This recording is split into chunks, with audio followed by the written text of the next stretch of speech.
God bless the victims, their families, and America. Thank you very much.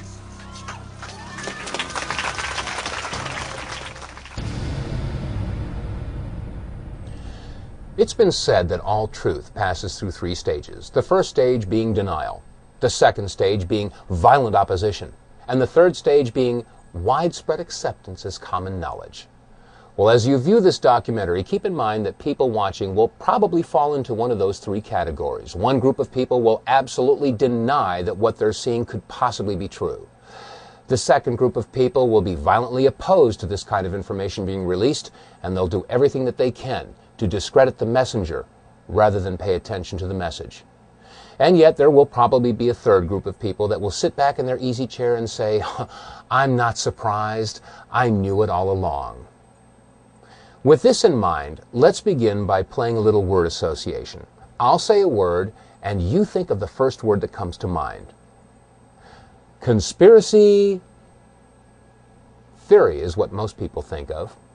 We've all been conditioned to associate the word theory with the word conspiracy because, after all, no conspiracies could possibly be true. They're all just theories, aren't they? Well, in the phrase conspiracy theory, there are two words. The first word, conspiracy. The second word is the active word, theory. By definition, a theory is a supposition, an idea, a concept, a hypothesis. Let me give you an example. In theory, if I purchase a raffle ticket, I could win a prize. Now, as long as I don't purchase a raffle ticket, my win is theoretical. But once you purchase a raffle ticket, the win is no longer a theory. It becomes a possibility. And the more raffle tickets you purchase, the more possible and eventually probable the win becomes. Such is the case with a conspiracy theory. As long as there is no evidence, it is a conspiracy theory. But once you have a piece of evidence, no matter how flimsy or circumstantial it may be, it becomes a possibility. And the more evidence that is gathered, the more possible and eventually probable the conspiracy is. You'll be looking at evidence in this documentary, and it will be up to you to decide if this is a conspiracy theory or indeed a conspiracy. Let us never tolerate outrageous conspiracy theories concerning the attacks of September the 11th, malicious lies that attempt to shift the blame away from the terrorists themselves, away from the guilty. On September 11th, 2001, 4 events occurred within an hour and 15 minutes of one another. The first event occurred at 8:45 Eastern Standard Time when American Airlines Flight 11 hit the North Tower of the World Trade Center. And then 18 minutes later, at 9:03 Eastern Time, United Airlines Flight 175 slammed into the South Tower of the World Trade Center. And then at 9:43, it was reported that American Airlines Flight 77 had hit the Pentagon. And then finally, at 10 o'clock Eastern Time, United Airlines Flight 93 crashed in Shanksville, Pennsylvania. Now, unless this is one incredible coincidence, is it not safe to assume that all 4 of these events are inescapably married to one another? And is it not also safe to assume that if you find one person involved or a party involved with one of these events, they're probably involved in all of them? Well, following this train of thought, since there was no credible claim of responsibility, is it not safe to assume that those involved or those parties involved or agencies or groups that were involved in the events of 9/11 would do anything that they can to obfuscate, distract, or distort or cover up any information that might lead to their discovery? And if that's true, is it not also safe to assume that if you find somebody, a group, an agency, a party that is involved in the obfuscation, distraction, distortion, or cover-up of any information involved in any of the events of 9/11, does it not indicate possible involvement and even guilt in the events of 9/11? Keep this in mind as we look at the video evidence of September 11th.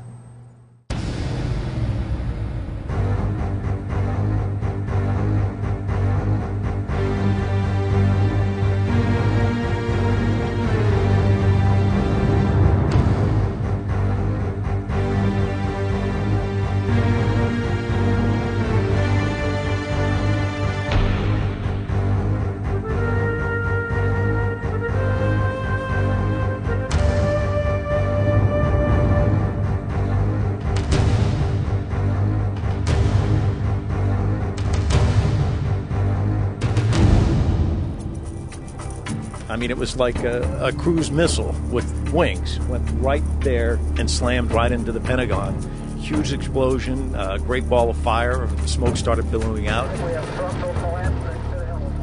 Shortly after September 11th, as what usually happens, many conspiracy theories began to emerge as to what really happened on September 11th of 2001. And because many of these theories were not grounded with any evidence, we didn't really pay too much attention to them. However, in February of 2002, my attention was drawn to the following website, entitled Hunt the Boeing, Test Your Perceptions. Now, the original website was completely in French and was released by the French and drew some very serious questions as to what had really happened at the Pentagon. I mean, after all, we had all seen the big hole that was created by the 757 that had slammed into the Pentagon at 9:43 on September 11th. But some of the photographs that were shown on this website raised very serious questions as to whether or not that's exactly what had happened. Some of these photographs showed a smaller hole, and in some cases showed that there was no way that a 757 could have created this damage. So we began our own investigation, and that started by taking a look at some of the magazines that we all saw at the supermarket checkout stands shortly after the events of September 11th. As I began poring through the photographs, I had one goal in mind, and that was to prove the French wrong with their website Hunt the Boeing. After all, there must have been some photographic evidence that showed that a 757 had hit the Pentagon. But as we went through all these photographs, we could find no pictures whatsoever showing a tail, a nose, a fuselage, wings, engine, wheels, luggage, seats, nothing. There were no photographs showing any recognizable wreckage from a 757. Furthermore, when you look at the size of the hole at the Pentagon, it was approximately 65 feet across, and the height of the Pentagon is approximately 73 feet. From wingtip to wingtip, a 757 is 124 feet 10 inches. From nose to tail, a 757 is 155 feet and 3 inches in length, and the height is 44 feet and 6 inches. However, when you look at the hole at the Pentagon, you'll find that it's only approximately 65 feet across. How does a plane of those dimensions fit into a hole only 65 feet across? Upon further inspection, we found that the damage at the Pentagon was completely and totally inconsistent with the damage of the planes that had hit the World Trade Center.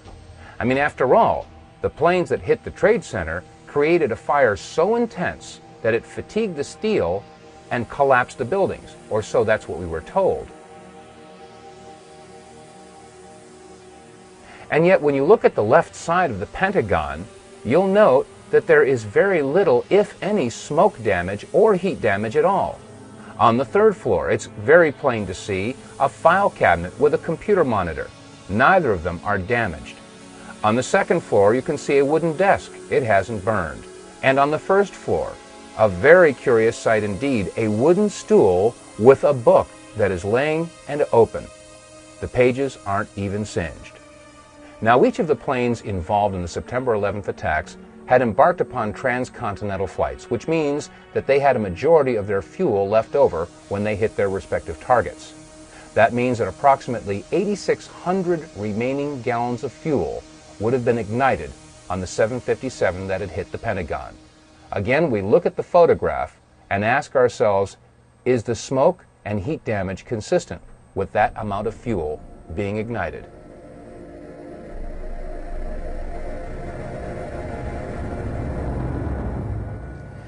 Ms. Therese Sagnier, a certified environmental specialist and a member of the Environmental Assessors Association, sent us the following letter after a brief conversation we had on the telephone.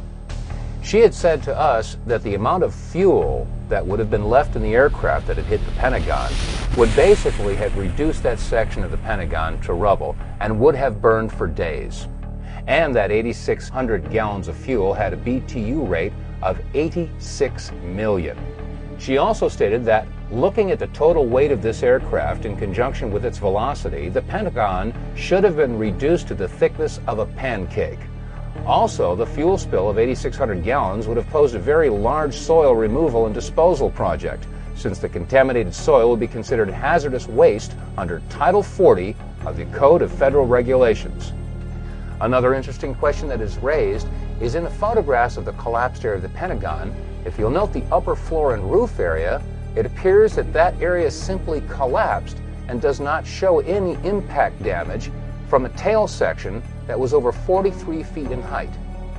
How could a 757 slam into the Pentagon and not have an impact area where the tail section would have hit the upper floors? Shortly after these questions were raised and the topic was open for discussion on our radio show, The Power Hour, these 5 frames were released from a security camera at the Pentagon. The only problem is that the release of these 5 photographs seemed to raise more questions than they answered. First of all, why was the date incorrect in the lower left corner of the screen? Second of all, they really didn't show that there was a 757 that had hit the Pentagon. And thirdly, many people asked, is this the only security camera that was on at the Pentagon? The Pentagon. This is the nerve center for the United States military, supposedly the most secure building in the country. And this is the only video footage that was available of the most heinous attack ever recorded at the Pentagon? Where were all the other security cameras aimed? What about the security cameras that were on in the hallways at the Pentagon? Every inch of the Pentagon is under video surveillance. Where are those video cameras? We also had a report about a gas station whose video camera was pointed in the exact direction where the 757 would have hit the Pentagon. Shortly after the event, it was reported that federal officials showed up at that gas station and confiscated that footage.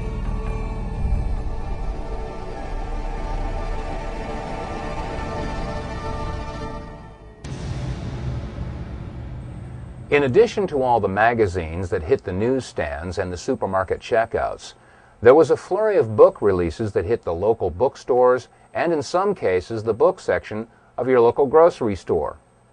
One book is America Attacked, which was released by University Press of California, and it was edited by Sarah Jess, Gabriel Beck, and R. Joseph. In reference to the attack on the Pentagon, on page 194 it states, "The jet had plowed a crater 100 feet wide that ripped away the walls of all 5 stories of the building, collapsing the outermost rings which encircle the Pentagon." In this picture, we ask, do you see a crater 100 feet wide or 50 feet wide? How about in this picture or this picture? It doesn't appear that there was any crater at all. They went on to say that it had ripped away the walls of the 5 stories of the building, collapsing the outermost rings, which encircle the Pentagon. Now, there should be no question that the outer rings of the Pentagon have indeed collapsed. We've seen pictures from one angle, from another angle, and America has seen these pictures. We all assumed that that was the damage that was caused by the 757 hitting the Pentagon.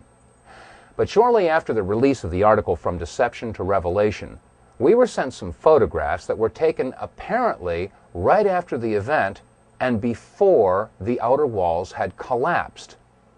When examining these photographs, we can clearly see that the area in question had not yet collapsed. In fact, there is very little evidence of a hole big enough to accommodate a 757.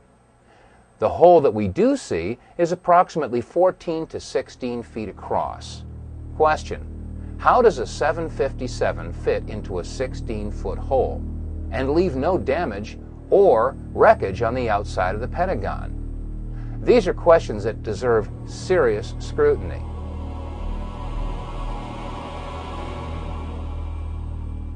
Let's take a look at some of the photographs that were taken before the outer wall of the Pentagon collapsed.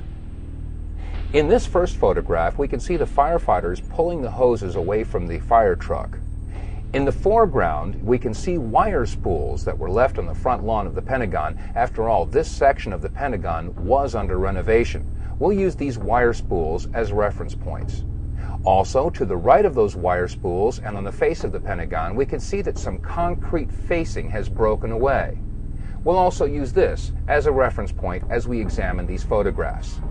Now, to the left of that area where the facing has broken off, we can clearly see that the Pentagon has not yet collapsed. There are some flaming areas, and that area appears to be the only section where there is a hole approximately 14 to 16 feet. Question: how does a 757 fit into a 16-foot hole and leave no wreckage on the front of the building? We can also see that the roof of the building does show fatigue, but has not yet collapsed. In this photograph, an astonished onlooker sees exactly what we're seeing. The Pentagon had not yet collapsed. And again, there is no sign of any wreckage whatsoever. No tail, no fuselage, no wings, no wheels, no engines, no seats, no luggage, nothing on the outside of the Pentagon. Pentagon roofline is clearly visible, and again, it is under fatigue, but it had not yet collapsed.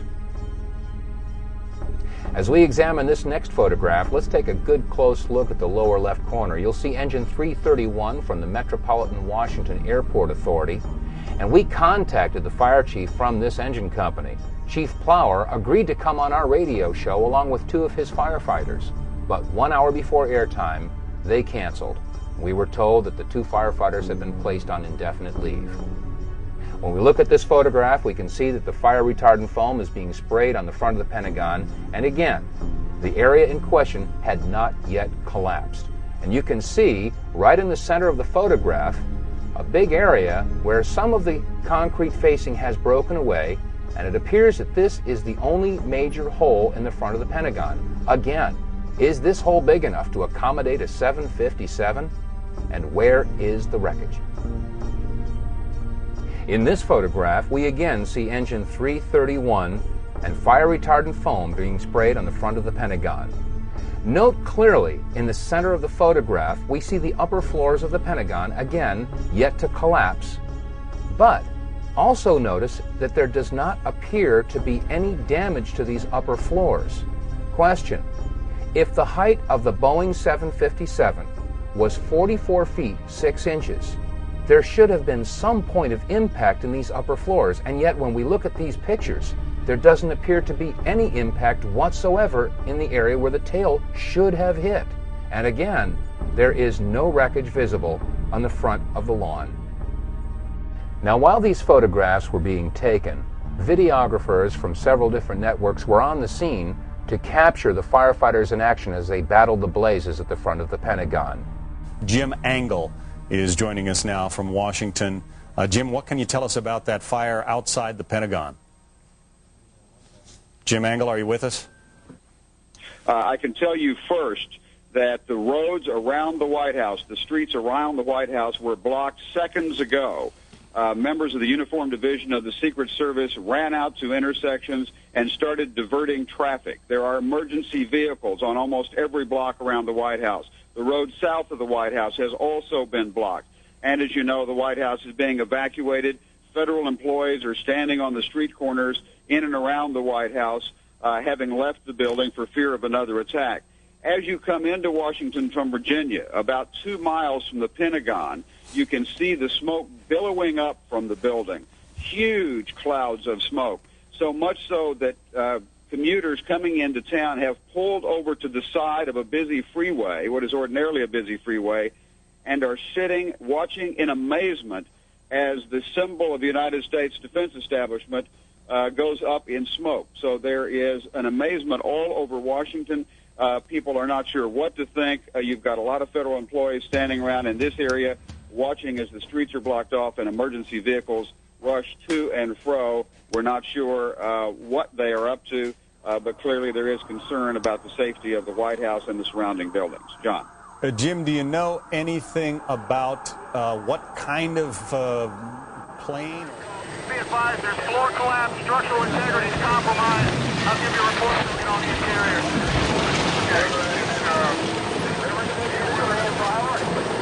We have structural collapse.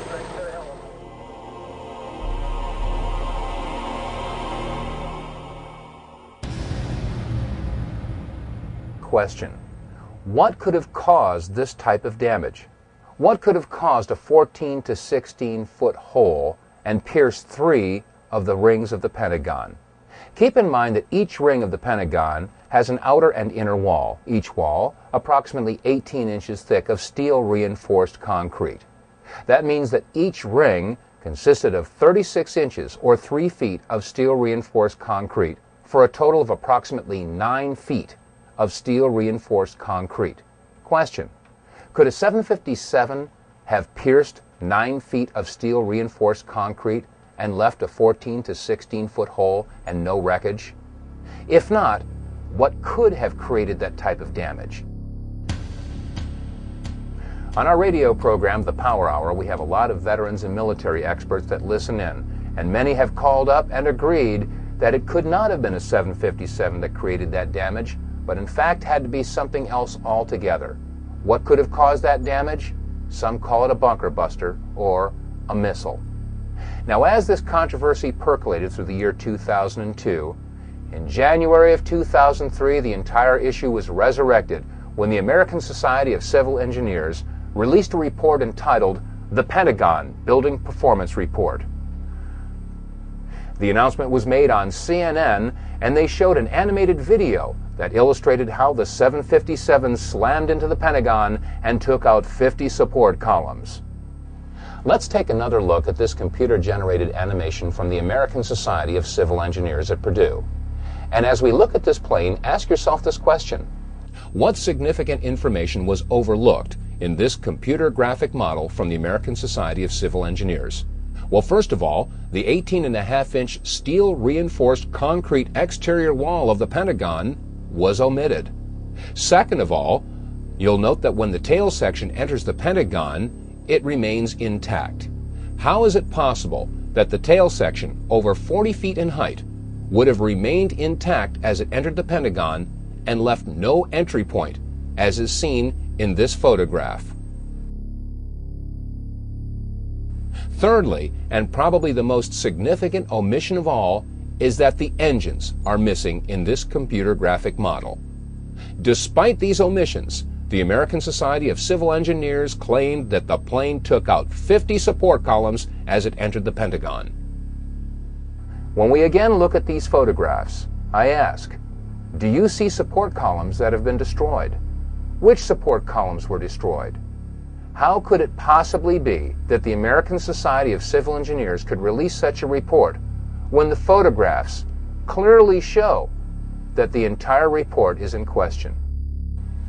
Now let's look at a computer-generated animation that was broadcast on the National Geographic television program Seconds from Disaster, in which they dealt with the attack on the Pentagon on September 11th. In this computer-generated animation, they show that the wings broke off before the plane entered the first ring. Question: if the plane's wings broke off, then why didn't we see any wing parts in the photographs that we examined earlier? Furthermore, in this computer-generated animation, it clearly shows the plane almost completely disintegrating as it passes through the first ring. Question: how could it have continued along its path and pierced another 7.5 feet of steel-reinforced concrete, piercing the second and third rings of the Pentagon, and leave this hole? You can't have it both ways.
There's an old saying in Tennessee, I know it's in Texas, probably in Tennessee, that says, fool me once, shame on you.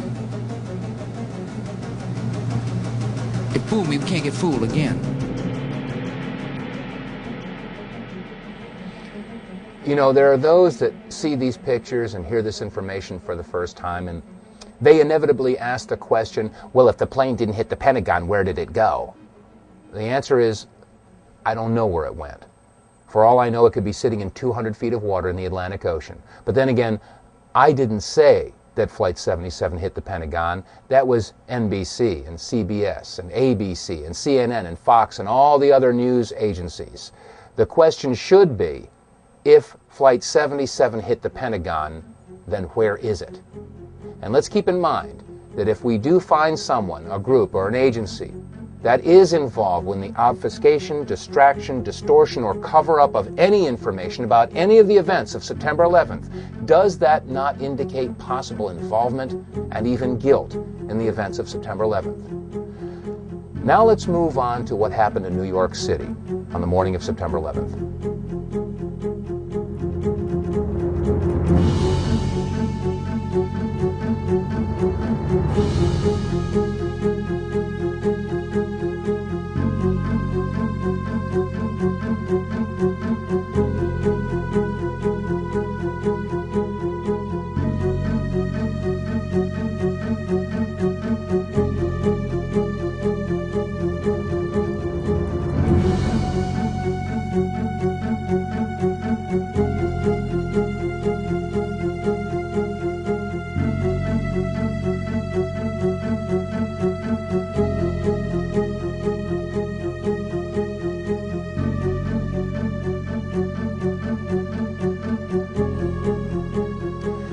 These are just a few of the images that are indelibly etched in the minds of every man and woman on the face of this planet that happened to be near a television set on the morning of September 11th of 2001. Most of us will never forget where we were and what we were doing on that day. Now, right after September 11th, many conspiracy theories began to arise to try to explain how and why the towers came down. Well, this is no different than any other major event in history, from the assassination of John F. Kennedy to his brother Robert Kennedy, and from the assassinations of Martin Luther King and John Lennon to the explosion in Oklahoma City that destroyed the Murrah Building in 1995 and the downing of TWA Flight 800. All of these were followed by conspiracy theories to try to explain these events. Well, on September 11th, there was a lot of discussion about explosions that went on around the building and in the building. Some of these reports were televised, but only once. Let's take a look at some of these reports and review what had happened on September 11th. We're being pushed out as well because there was some concern that there might be additional explosions, possibly other bombs. The entire top of the building just blew up. The second explosion and another explosion. We have a report now of a fourth explosion at the Trade Center. There has just been a huge explosion. It almost looks like one of those implosions of buildings that you see. We heard a very loud blast, an explosion.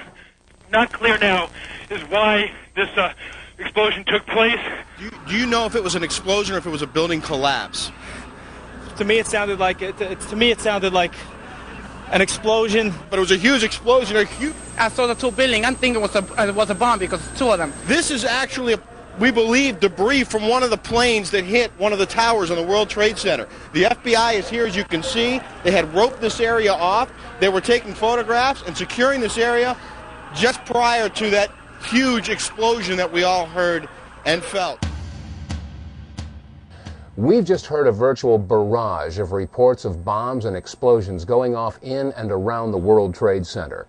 But is there any reason to believe that some of these explosions might have been caused by something other than the planes hitting the towers? Rick Sanchez from MSNBC had this to report. Rick Sanchez has been there throughout this morning for us. Rick, tell us where you are and what the latest is. Well, I'm in that area, if you're familiar with this area of where West Broadway and Hudson come together right at Chambers. That would put us about a block and a half away from the site of where the explosion was. That area has just been evacuated because police have found what they describe as a suspicious device, and they fear that it might be something that could lead to another explosion. Obviously, there's a real sense of caution here on the part of police. I spoke with some police officials moments ago, Chris, and they told me that they have reason to believe that one of the explosions at the World Trade Center, aside from the ones that may have been caused by the impact of the plane with the building, may have been caused by a van that was parked in the building that may have had some type of explosive device in it. So their fear is that there may have been explosive device planted either in the building or in the adjacent area, and that's why they're being so cautious. In the September 24, 2001 edition of People magazine, on page 34, there was an interview with Louis Caccioli, a 51-year-old firefighter assigned with Engine 47 of Harlem, New York, and he had this to say. We were the first ones in the second tower after the plane struck.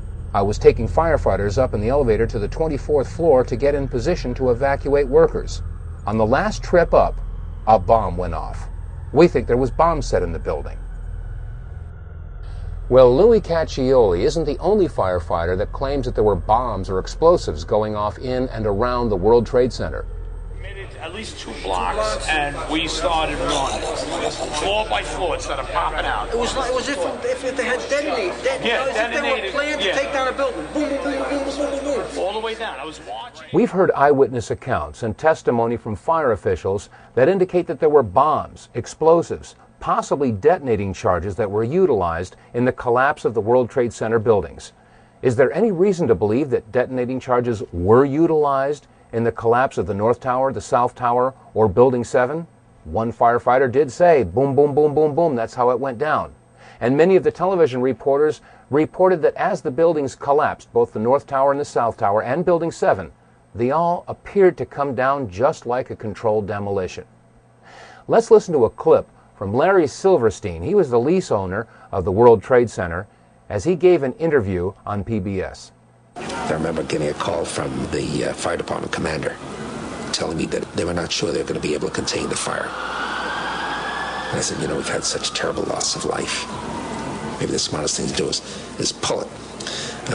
And they made that decision to pull, and then we watched the building collapse.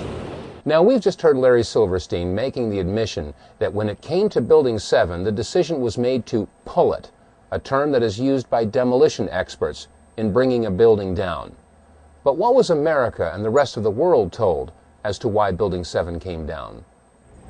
About an hour ago, World Trade Center Building number 7 collapsed, a 42-story building, weakened by the devastation that had occurred earlier today. We've all seen controlled demolitions on television. Office buildings, sports stadiums, all brought down by controlled charges. And these charges and controlled demolitions take weeks of planning. They have to bring in experts and do a structural analysis of the buildings, study which beams, which girders have to have charges placed on them. And then a team of explosive experts has to come and set the charges, wire them all together in sequence. And then, finally, after everything is clear, they let the building go, or pull it. Are we to believe that 8 hours after a surprise attack in New York City, they were able to pull Building 7? How is this possible had it not been planned in advance? And if they did have planned detonation charges in place in Building number 7, is it possible that there were charges in Building 6, or 5, or 4, or the North Tower, or the South Tower? We made it at least 2 blocks, and we started running. Floor by floor, instead of popping out. It was if they had detonated. If they were planned to take down a building. Boom, boom, boom, boom, boom, boom, boom. All the way down. I was watching it and running. Just ran.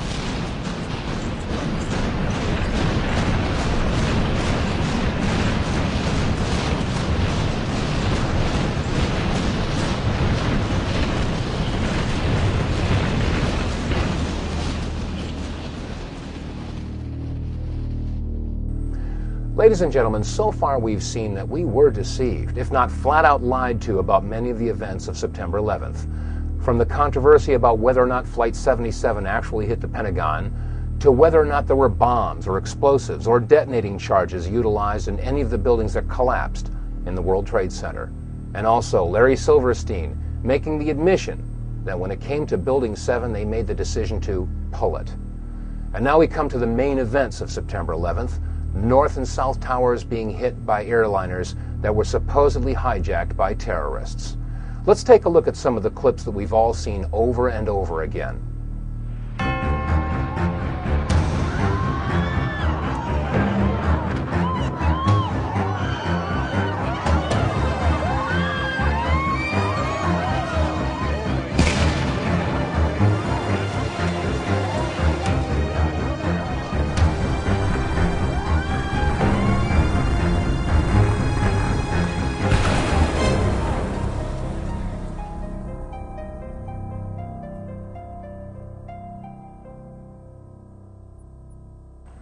On April 15th of 2004, we received a news release that alerted us to a website that was entitled www.letsroll911.org. Phil Jahan, the webmaster for this website, had taken the video clips that you've just seen and slowed them down and examined them frame by frame, and what he found was astounding. There are several different anomalies that need to be examined and questioned. First of all, what is attached to the bottom of the plane that hit the South Tower? And second of all, what is that brief flash that occurs just as the plane makes impact?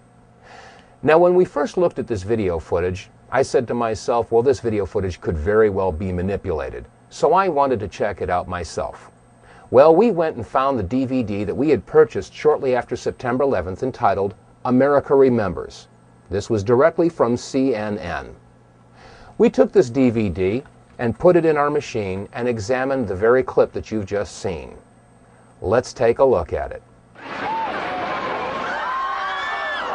Let's take another look at this clip in slow motion, but before we do, keep in mind that sometimes the best place to hide something is in plain sight. We've all seen this video clip, and there have been many publications that have taken frames from this video and published them in hundreds of magazines. Here's an example. On page 3, a full-size blow-up of this picture. And in this magazine, it was published on page 4. And on the back of this book that we discussed earlier, it's on the back cover. I suggest you all take a copy of your magazines and books, and if you have the video footage, take a good hard look. We've all got this. Now let's take a look at this in slow motion. As the plane approaches the South Tower, notice carefully the belly of the plane. There appears to be something attached, and just as it hits the building, there's a flash. Let's take another look in super slow motion.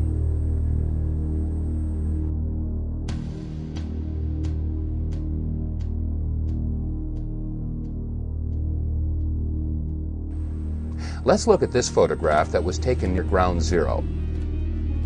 On the right, we see the South Tower, and the smoke that's rising into the sky is emanating from the North Tower, which is completely hidden from view. On the left, just entering the field of vision of the camera, we see the plane just before it hits the South Tower. Note a couple of items here. The engine on the right wing has a shadow, and the shadow moves towards the front of the plane and off of the plane. So the anomaly that appears to be attached to the belly of this plane could not be caused by a shadow. Also note that the item that appears to be attached to the belly of this plane is on the right side. This plane has something that is not symmetrical on the bottom of the plane. When we compare that with the bottom of a regular 767, we'll note that a normal 767 has a belly that is smooth. This plane does not.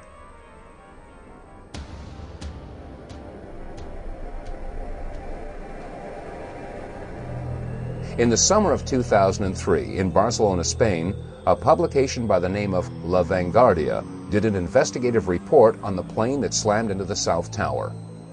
After a thorough digital image analysis performed by a Spanish university, the investigators came to the conclusion that the anomaly was three-dimensional in nature and could not have been caused by shadows or reflections.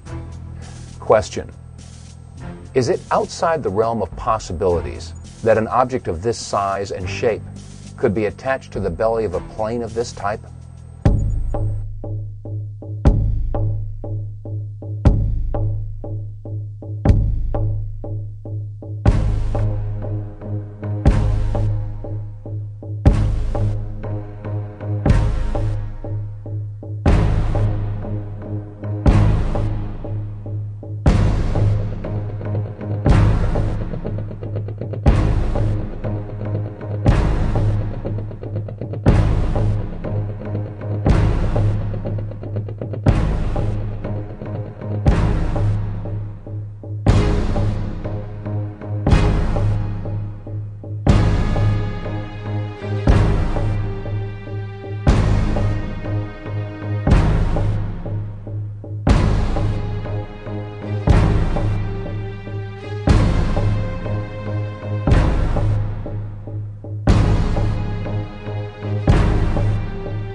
Now let's take another good hard look at this video footage. As the plane approaches, it is irrefutable that there is something attached to the bottom of this plane and a distinct flash as it makes contact.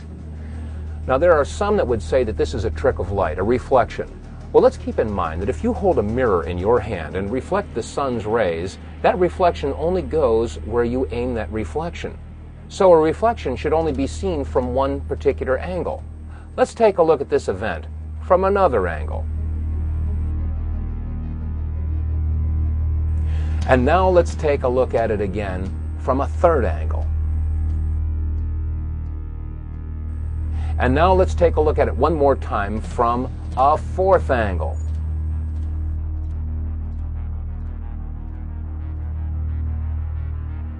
Ladies and gentlemen, you've just seen a very interesting event indeed.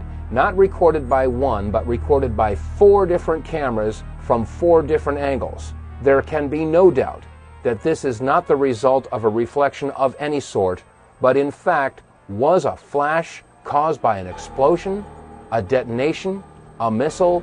Something happened. That was not a terrorist with a box cutter. Let's take another look at the object attached to the belly of this plane and ask yourself this question. Could something this big have gone unnoticed by the passengers, the crew, the baggage handlers, the service personnel at a commercial airport? The obvious answer is no, it would have been noticed. Which raises the question, where did this plane take off from? And was it in fact a commercial airliner at all? That was not American Airlines! That was not an American Airlines! The plane was a larger plane. It did look as large as it did look like. And dove to the other side and crashed right in. An explosion was so terrific it looked like it had dynamite in it. The ball of fire that came flying out of that one was even worse than the first one. And we were standing there and I said, I can't believe this. And sure enough, there it was, another plane. The plane wasn't no airline or anything. It was a twin-engine, big gray plane. Mark Bernbach, a Fox employee, is on the phone with us. Mark witnessed this from what we understand. Mark, were you close enough to be able to see any markings on the airplane? Hi, gentlemen. How you doing? Yeah, there was definitely a blue logo. It was like a circular logo on the front of the plane, towards the definitely towards the front.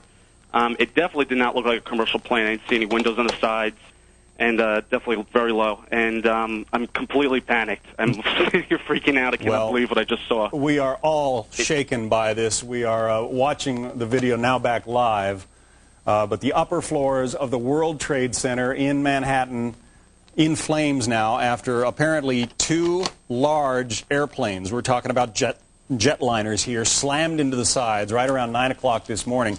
Mark, if what you say is true, those could be cargo planes or something like that. You said you didn't see any windows in the side? I didn't see any windows in the sides. I saw the plane flying low. I was probably like a block away from the subway in Brooklyn, and that plane came down very low. And again, it was not a normal flight that I've ever seen at an airport. It was a plane that had a blue logo on the front, and it did not look like it belonged in this area. We've just heard Mark Birnbach describe what he saw on September 11th of 2001 when he worked for the Fox News Network. Well, we spoke with Mr. Birnbach in September of 2004, and he stands by his story. Now let's take another look at the clip where the woman screams, "That was not an American Airlines." There are those that would try to say that we've dubbed in the voice or somehow altered the sound portion of this video clip. This time, watch carefully the woman on the right half of the screen. That was not American Airlines! That was not an American Airlines! That was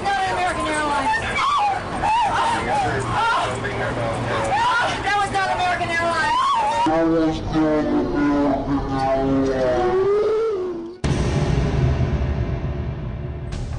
Now, we've just heard testimony that refutes the official report that a commercial airliner hit the World Trade Center.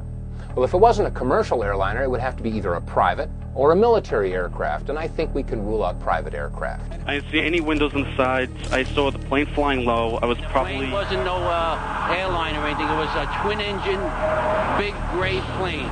Now, if this was a military plane, that would explain the possibility that there was something mounted on the belly of the plane. Now, Phil Jahan, webmaster of the website letsroll911.org, and many other people have postulated that this indeed was a pod of some sort mounted to the belly of the plane. Many of our listeners are ex-military and have agreed that this is a distinct possibility. When you couple this with the mysterious flash that occurs on the side of the World Trade Center just as the plane makes contact, I think we can probably agree that there was some sort of an incendiary or an explosive that would serve as a match to ignite the enormous amount of fuel that would be dispersed as soon as the plane hit the building. Let's take another look at this one clip, and you'll notice that the flash is a separate event than the contact of the fuselage as it hits the building. Some folks have stated that the flash was a result of the fuselage making contact with the Trade Center building.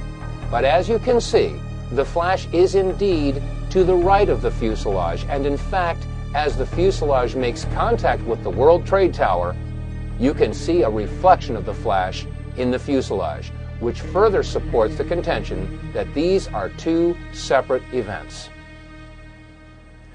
Admittedly, what we've seen so far in this presentation is disturbing to say the least. To find that we were not necessarily told the truth about what happened at the Pentagon on September 11th, and now, according to the clips that you've just seen and the testimony that you've just heard, there was a whole lot more to the story when Flight 175 hit the South Tower. Well, I needed more information. I needed more evidence that showed that there was something else going on September 11th. And the only way to get more information was to go to the first plane, Flight 11, the American airliner that hit the North Tower. The French filmmakers, the Naudet brothers, were in New York City doing a documentary about the New York City firefighters. And this clip is the only known footage of the first plane hitting the first tower.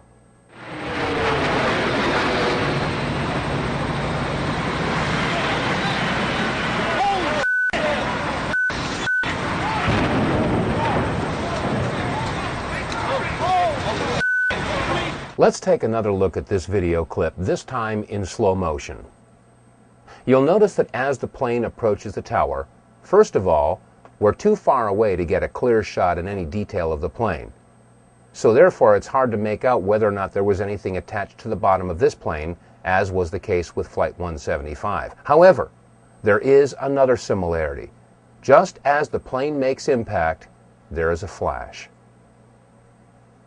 Let's look at it again, and keep in mind that as we watch this plane make impact, this flash occurs just before the plane crashes into the North Tower. This time, as we watch this clip, note the shadow rising from the lower right of the Trade Center tower, and keep in mind that the shadow won't reach the impact point before the plane and vice versa. This is very important because the flash occurs before the shadow and the plane meet. This time, let's look at this clip in reverse. You'll notice that as the plane slowly backs out of the North Tower, it is clear of the tower, and then the flash occurs, indicating that the flash occurred before the plane made impact on the North Tower. one more time this video clip showing the flash as the plane hit the North Tower.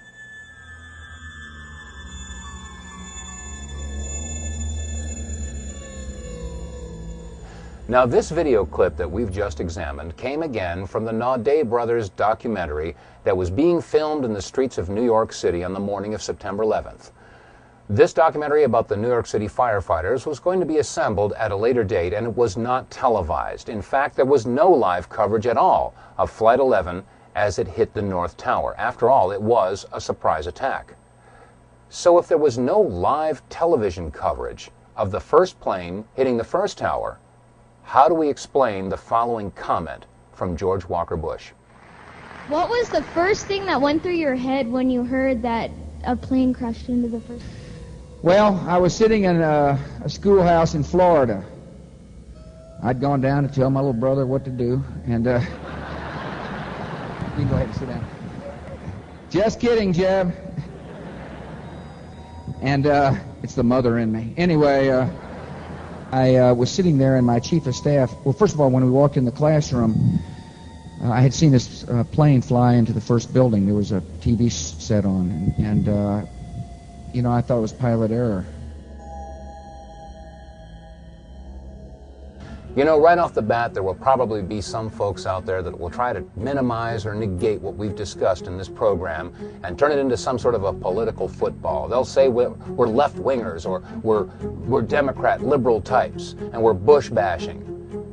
Nothing could be farther from the truth. Let's not forget that it was under the Clinton administration that we launched a missile attack in Afghanistan and Sudan to destroy what turned out to be an aspirin factory because they had bad intel that they were manufacturing chemicals. It's happening again, folks. It has nothing to do with liberal versus conservative, or Democrat versus Republican, or right versus left.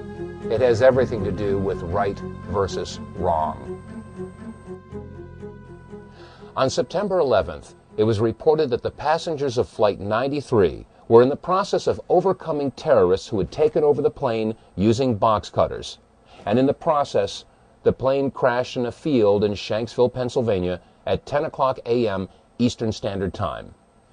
Well, if Flight 93 crashed in Shanksville at 10 o'clock Eastern Time, how do we explain the following story that was carried by WCPO-TV Channel 9 in Cincinnati, Ohio? This story was posted on the internet at 11:43 a.m. Eastern Time by web producer Liz Foreman. The headline reads, "Plane lands in Cleveland, bomb feared aboard." A Boeing 767 out of Boston made an emergency landing Tuesday at Cleveland Hopkins International Airport due to concerns that it may have a bomb aboard, said Mayor Michael R. White. United identified the plane as Flight 93. If United Airlines Flight 93 crashed at 10 o'clock Eastern Standard Time in Shanksville, Pennsylvania, then how could Flight 93 also have landed at Cleveland Hopkins International Airport, been evacuated, and searched for a bomb, as was reported at 11:43 Eastern Time by Liz Foreman from WCPO-TV in Cincinnati? Which flight was the real Flight 93? Which flight crashed in Shanksville, Pennsylvania?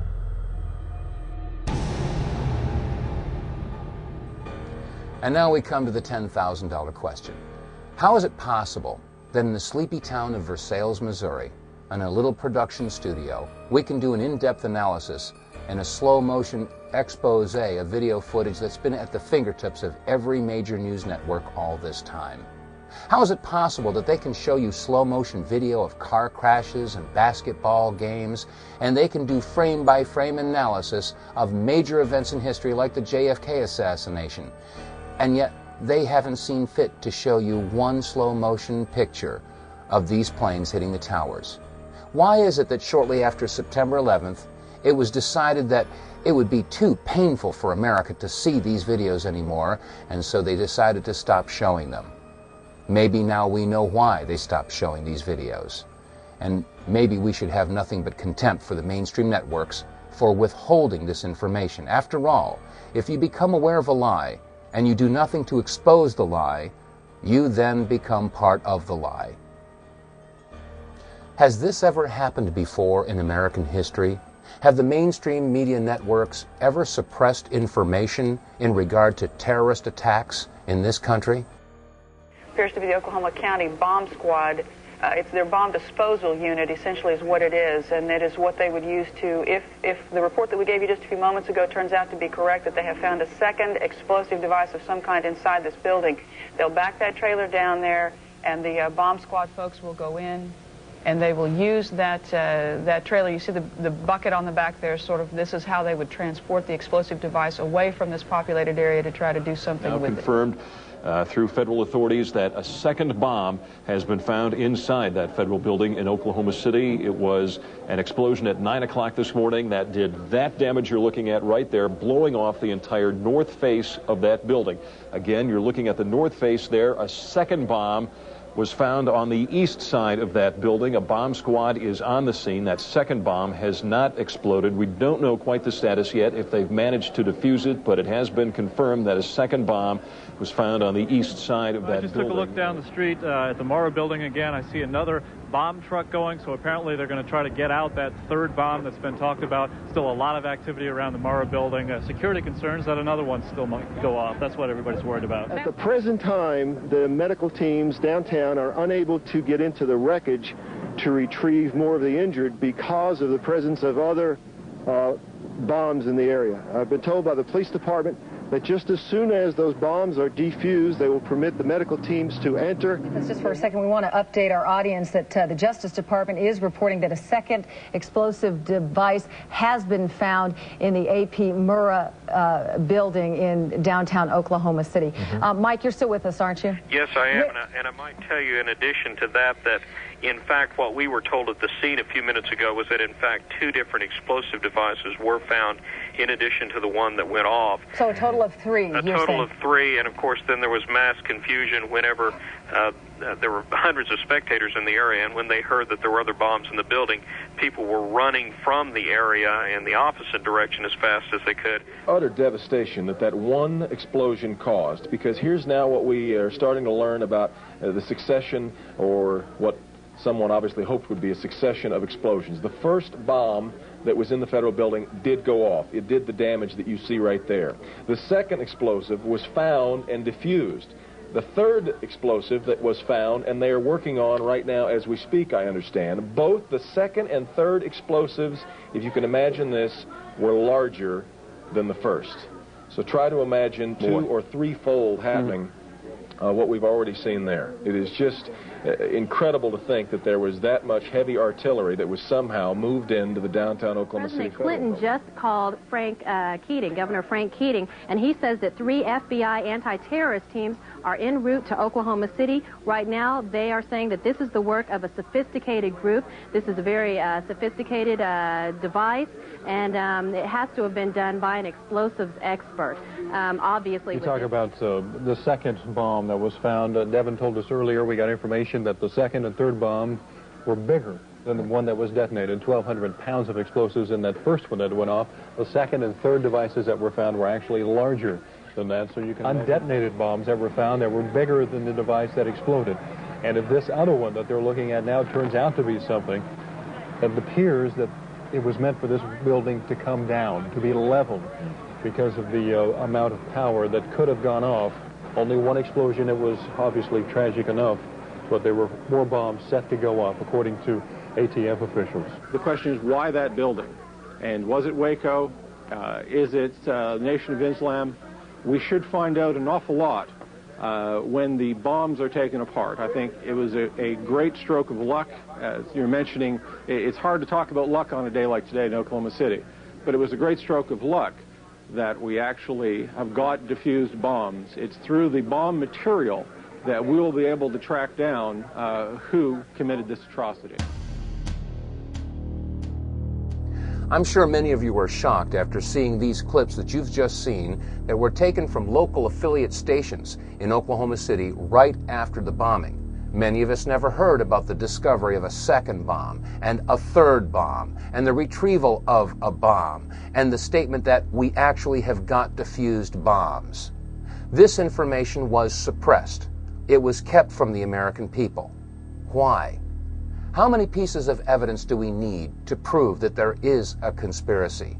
In regard to September 11th, we discussed Flight 77. Did it hit the Pentagon? How could it have hit the Pentagon and left a 16-foot hole and no wreckage? And then when it came to Building 7, we have Larry Silverstein making the statement that they decided to pull it, indicating that there could have been demolition charges. And we couple that with the firefighters who were interviewed and stated that it was like demolition charges going off. And then there was the anomaly that was attached to the bottom of Flight 175, or so we thought, Flight 175, hitting the South Tower. The mysterious flash as it made contact, caught not by one, or by two, or by three, but by 4 different cameras. And then there's the analysis of the North Tower and the mysterious flash of that flight slamming into the building. How many pieces of evidence do we need before America and the world recognizes that there is a conspiracy? And now we come to the most important question of all, and that is, who do we trust? The questions raised in this video documentary are admittedly terrifying, but the answers may be even more terrifying.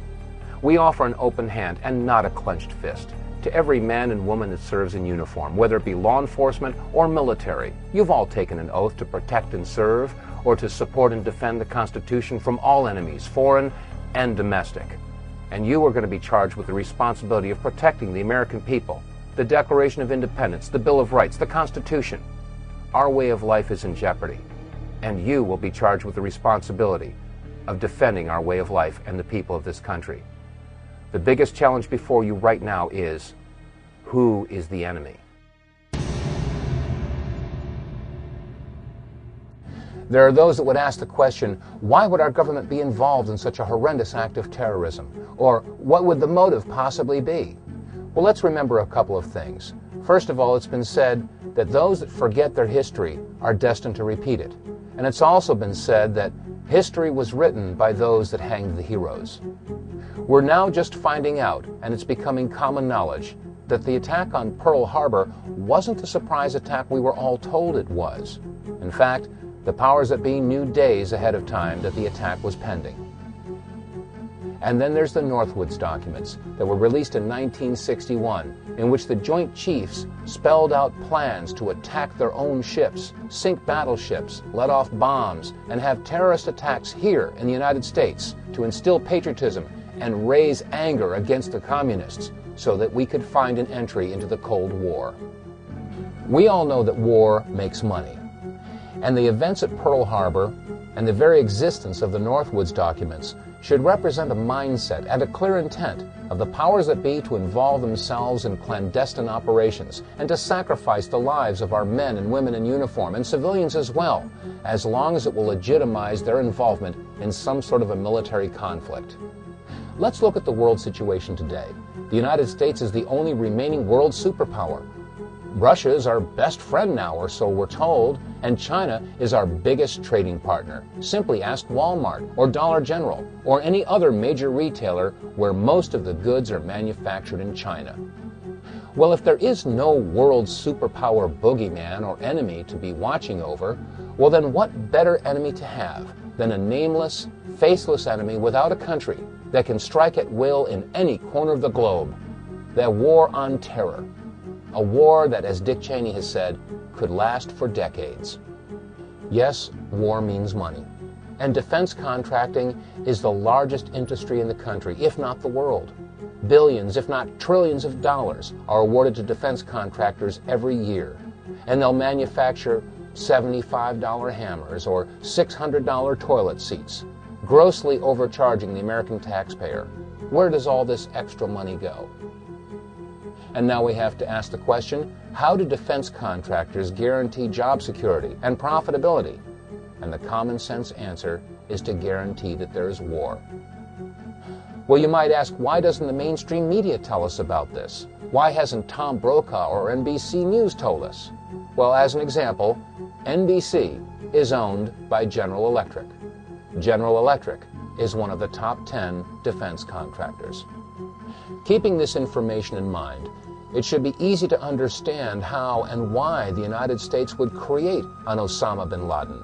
Osama bin Laden was a CIA asset. He was trained by and funded by the CIA. He was put into power by the CIA, and he had substantial financial ties to the current administration. Saddam Hussein was also supported by the United States government. He was given agricultural credits, which he then used to purchase illegal chemical and biological weapons, according to Senator Donald Riegel's report. Question: is it not outside the realm of possibilities that the United States would create a boogeyman, create an Osama bin Laden or a Taliban or an Al-Qaeda, on which they could place the blame of the events of September 11th and other yet-to-occur terrorist acts?